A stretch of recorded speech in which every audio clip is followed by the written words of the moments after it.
جی election commission ہم وہی استدعا لے کر آئے ہیں جو ملک کے اب کوچے کوچے سے آ رہی ہے کہ 8 فروری کو 2 واقعات ہوئے. ایک میں سمجھتا ہوں پاکستانی قوم نے جمہوریت سے اپنی وابستگی کا اظہار ایک شاندار طریقے سے کیا. جس طرح اس دن ووٹ پڑا، تمام پابندیوں کے باوجود، تمام خوف کے باوجود لوگ آئے، انہوں نے ووٹ ڈالا اور ایسے ووٹ ڈالا جس نے ان کے جذبات کی عکاسی کی، ان کی جو سوچ ہے اس کی عکاسی کی. لوگوں نے خوف کے بت واقعتاً اس دن توڑے اور یہ ایک ایسا روح پرور منظر تھا. اس دن سارا دن بطور کینڈیڈیٹ میں پولنگ سٹیشنز میں پھرا. بچے، بچیاں، بوڑھے آ کر بغلگیر ہوئے مجھ سے اور انہوں نے کہا ہم آج اپنا اعتماد آپ کے حوالے کر رہے ہیں، آپ نے اس کی نگہداشت کرنی ہے. انکل، بیٹا، ہر قسم کے القابات سے نوازا گیا ہمیں اور ہم بہت خوش تھے کہ پاکستانی قوم نے جمہوریت کے ساتھ، اس ریاست کے ساتھ اپنی وابستگی کا اظہار اس طریقے سے کیا ہے جو آئین اور قانون چاہتے ہیں. ایک بڑے خوشگوار ماحول میں آ کر لوگوں نے ووٹ ڈالے اور اپنی وابستگی کا اظہار کیا. لیکن یہ سب کچھ بدل گیا اس دن شام 10 بجے کے بعد. اس دن شام 10 بجے کسی نے یہ فیصلہ کیا کہ پاکستان کی جمہوریت پر حملہ کرنا ہے، مخصوص حلقوں میں جو نتائج ہیں ان کو تبدیل کرنا ہے. اب یہ فیصلہ کس کا تھا؟ یہ ان حلقوں میں فردن کسی نے یہ فیصلہ کیا، ان حلقوں میں جو لوگ تھے جو فیصلہ کرنے کی سکت رکھتے تھے، یا یہ فیصلہ کہیں اور ہوا؟ مجھے اس کا علم نہیں ہے. لیکن اس کے بعد جو منظر ہم نے دیکھا وہ اندوناک تھا. مجھے خود حلقہ N128 میں وہاں کے آر او نے اور وہاں مقرر پولیس نے پکڑ کر گریبان سے نکال دیا آر او کے دفتر سے باہر. میری بیگم صاحبہ میرے ساتھ تھی، میرے الیکشن ایجنٹ کے طور پہ ہمیں بار دھتکارا گیا اور ہمارے پوچھنے پر صرف یہ کہا گیا کہ آپ کو یہاں بیٹھنے کی اجازت نہیں ہے. اس کے بعد جو ہوا وہ ایک ثانیہ تھا. ہمیں جو پریزائڈنگ افسر سے فارم 45 ملے جو کہ موصول ہو رہے تھے، ان میں 90,000 سے زائد کی لیڈ سے جیت چکا ہوں یہ الیکشن N128 سے. لیکن اگلے دن 1 بجے جو فارم 47 شائع کیا گیا اس میں میری جیت کو 12,000 ووٹوں سے شکست میں تبدیل کر دیا گیا. مجھے 1,60,000 ووٹ دکھائے گئے اور میرے مد مقابل کو 1,72,000، جبکہ ہمارے پاس جو فارم ہیں ان میں ان کے ووٹ 60,000 سے اوپر نہیں جاتے. لہٰذا ایک ایسا ہولناک عمل کیا گیا، 1,10,000 ووٹ جعلی جو ہیں وہ کہیں سے پیدا کر کے ڈالے گئے. یہ جمہوریت کی توہین تو ہے ہی، یہ ان لاکھوں لوگوں کی توہین ہے جنہوں نے اس دن باہر نکل کر ووٹ ڈالا. ہم اس توہین کے خلاف کھڑے ہیں جو اعتماد کو ٹھیس پہنچائی گئی ہے لوگوں کے، اس کے لیے ہم کھڑے ہیں، ہم لڑتے رہیں گے.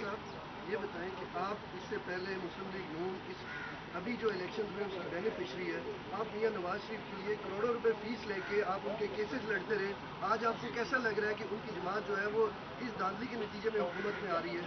دیکھیے مجھے بہت افسوس ہو رہا ہے. ہم جو مقدمے لڑ رہے تھے 2017 میں وہ کیا مقدمے تھے؟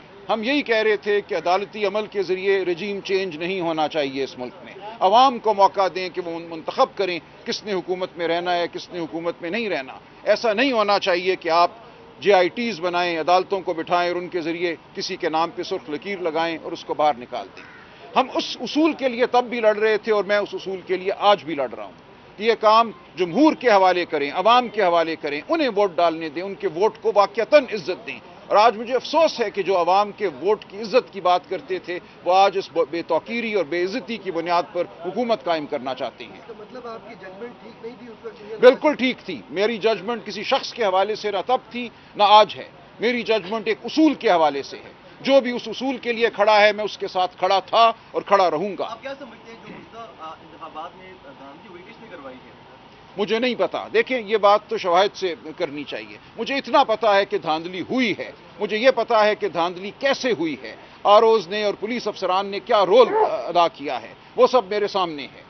RO صاحبان اور پولیس افسران نے جو موجود تھے موقع پہ RO کے دفتروں میں، انہوں نے لوگوں کو پکڑ کر امیدواروں کو باہر نکالا، دروازے بند کیے، مار پیٹ کی اور اس کے بعد جو دستاویزات بنائیں جن کا اب ہم نے تقاضا کیا ہے کہ دکھائیں ہمیں کس بنیاد پہ یہ 1 لاکھ کی لیڈ جو ہے اس کو 12,000 کی شکست میں تبدیل کیا گیا. جس طرح سے آج ہم دیکھ رہے ہیں سب سے زیادہ تعداد جو ہے آزاد امیدواروں کی اور PTI کی ہے جو فارم 45 کے حوالے سے یہاں پر آ رہے ہیں.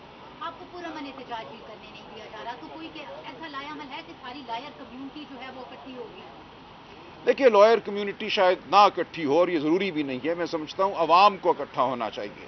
ہر شریف النفس شخص کو اس معاملے میں اکٹھا ہونا چاہیے. اس کا تعلق سیاست سے نہیں ہے. یہ سیاست سے بہت اوپر کی اصولی بات ہے. لائر ایک چھوٹا سا حصہ ہے معاشرے کا آپ سب حصہ ہیں. معاشرے کا حصہ عوام ہے. ہمیں بطور عوام، بطور پاکستانی احتجاج کرنا ہے کہ ایسا مت کرو. اس کا بینیفیشری کوئی بھی ہو، اس سے مضروب کوئی بھی ہو، ہمیں اس اصول کے لیے کھڑے ہونا ہے.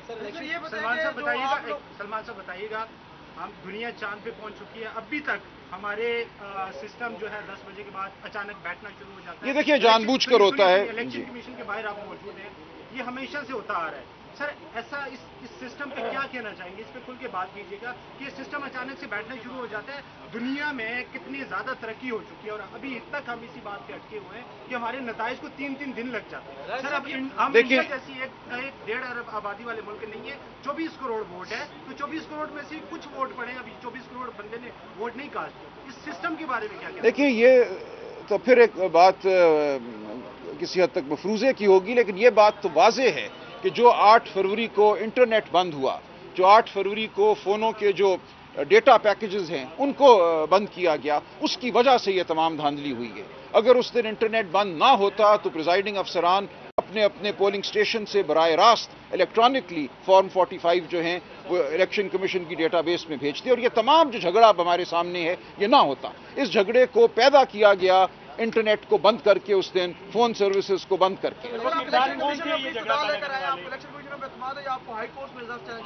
دیکھیے ہم ہر جگہ استدعا کریں گے، ہر دروازہ کھٹکھٹائیں گے. اعتماد ہو یا نہ ہو، جو کوئی قانونی راستہ ہے اس کو ہم اپنائیں گے. اب اعتماد ہونا ضروری نہیں ہے، ہمارے پاس جو راستہ ہے اس کو اپنائیں گے، ورنہ جو بات ہے وہ تو ہم کرتے ہی رہیں گے. الیکشن کمیشن نے کل ایک فیصلہ جاری کیا جس میں یہ کہا کہ RO 3 فروغ میں رپورٹ جمع کروائے اور فارم 47 کو جاری نہ کریں. اس بعد اسی کی ریورس میں آج خود ڈسیزن دے دیا. آپ کو کس حد تک امید ہے کہ یہ؟ دیکھیے مجھے نہیں پتا، مختلف مقدمات کے مختلف حقائق ہوتے ہیں. کسی مقدمے میں وہ یہ کہہ سکتے ہیں کہ روکو فارم 47 کو، کسی میں کہہ سکتے ہیں نہ روکو. اس سے کوئی عمومی تاثر نہیں لینا چاہیے. سر یہ بتائیے گا کہ 76 سالوں میں ہمیشہ سے دھاندلی کے الزامات ایک دوسرے کے اوپر لگتے رہتے ہیں، درست لگتے رہیں. دیکھیے دھاندلی کا معاملہ ختم کب ہوگا؟ نہیں ہوگا ختم جب تک ریاست فیصلہ نہیں کرے گی کہ دھاندلی نہیں کرنی، نہیں ہونے دینی. دھاندلی کو صرف ریاست ختم کرا سکتی ہے، اور جب ہمیں نظر یہ آ رہا ہے کہ ریاستی اہلکار دھاندلی میں شامل تھے. دیکھیں یہاں دھاندلی فریقین کے درمیان بہت کم ہوئی ہوگی وہ، لیکن اصل دھاندلی RO اور پولیس افسران نے کی ہے. تو یہ فریق تو نہیں تھے بظاہر. انہوں نے کیوں یہ حرکت کی؟ کیوں RO صاحبان نے پولیس افسران کو کہا کہ نکال دو ان لوگوں کو میرے دفتر سے؟ قانون کا تقاضا ہے کہ کنسالیڈیشن جو ہے وہ فریقین کینڈیڈیٹ کی موجودگی میں ہوگی. ہمیں نظر آنا چاہیے تھا کہ کون سا فارم 45 ایک پریزائڈنگ افسر لے کر آیا ہے، اس کے مطابق اندراج ہوا ہے یا نہیں ہوا. جب ہمیں کمروں سے نکال دیا گیا تو ہمیں کیا پتا کہ انہوں نے جو نمبر ڈالے ہیں وہ کہاں سے لے کر ڈالے ہیں. سلمان اکرم راضی صاحب اس وقت الیکشن کمیشن کی باہر موجود ہیں، اندر سے آ رہے ہیں، کیا کارروائی ہوئی آج اور آنے والے دنوں میں کتنے پر امید ہیں کہ جو نتائج ہیں وہ آپ کے حق میں آئیں گے، رزلٹ آپ کے حق میں آئے گا؟ دیکھیے ہم نے اپنی آج استدعا جو ہے وہ دائر کی ہے، کل غالباً سنوائی ہوگی. دیکھیے امید کا ہونا نہ ہونا غیر اہم ہے. میرے لیے ایک جو راستہ ہے اس پہ میں نے چلنا ہے، وہ راستہ قانون کا، آئین کا راستہ ہے. اس میں یہی میرے سامنے ایک ذریعہ ہے کہ میں اپنا احتجاج جو ہے، جو اپنی استدعا ہے وہ آگے بڑھاؤں. اور جو ہوا ہے میری نظر میں وہ اتنی فاش دھاندلی ہے کہ کوئی بھی ادارہ، کوئی بھی جج، کوئی بھی الیکشن کمیشن اس کو جھٹلا نہیں سکے گا. راجہ صاحب آپ دھاندلی کا تو ذکر کر رہے ہیں، لیکن دھاندلی کے کرداروں کا، ذمہ داران کا ذکر نہیں کر رہے. گارڈین نے ایک آرٹیکل لکھا، اس میں آپ کو کوٹ کیا، بعد میں آپ نے ٹویٹ کیا جی کوٹ کیا گیا. بالکل. آپ کھل کر کیوں نہیں سامنے آ رہے؟ دیکھیے میرے سامنے کر رہے ہیں، انہیں کیوں نہیں نامینیٹ کر رہے؟ دیکھیے میں کیسے کہوں، میں نے کہہ دیا نا RO اور پولیس افسران نے کی ہے. ان کو کس نے کہا تھا میرے پاس اس کا کوئی ثبوت نہیں ہے. مجھے تو یہ نظر آیا کہ RO صاحبان کے دفتر میں دھاندلی ہوئی، کرنے والے RO صاحبان تھے اور ان کے معاون تھے پولیس افسران. یہ دو کردار تو بالکل سامنے ہیں اور میں کھل کر ان کا نام لیتا ہوں. میں اپنے حلقے کے حوالے سے کوئی تعامل نہیں سمجھتا، میں نے ٹویٹ میں نام بھی لیے ہیں، لیکن اس کے پیچھے کون ہے یہ مجھے نہیں معلوم. چیلنج کیا تھا عمیر نیازی نے لاہور ہائی کورٹ کے اندر، اور سپریم کورٹ نے انہی ROs کو بحال کیا تھا. آپ کو لگتا ہے کہ یہ پہلے سے سارا کا سارا پلان کیا گیا تھا؟ دیکھیے میں اب سپریم کورٹ کے حوالے سے نہیں کچھ کہہ سکتا. انہوں نے تو اس لیے بحال کیا تھا کہ اس وقت دیر بہت ہو گئی تھی. ROs کی تعیناتی کو بہت پہلے چیلنج ہونا چاہیے تھا اور غالباً کیا بھی گیا تھا. وہ پٹیشن لگی 2 ہفتے کے تعطل سے تھی. یہ بالکل ROs کا کردار جو ہے وہ میں سمجھتا ہوں انتہائی افسوسناک ہے. اور ROs کو ہم کہاں سے لائیں، آسمان سے لائیں، مجھے نہیں پتا، لیکن آئندہ الیکشنوں میں میں سمجھتا ہوں ہمیں ضرور جوڈیشل افسران پہ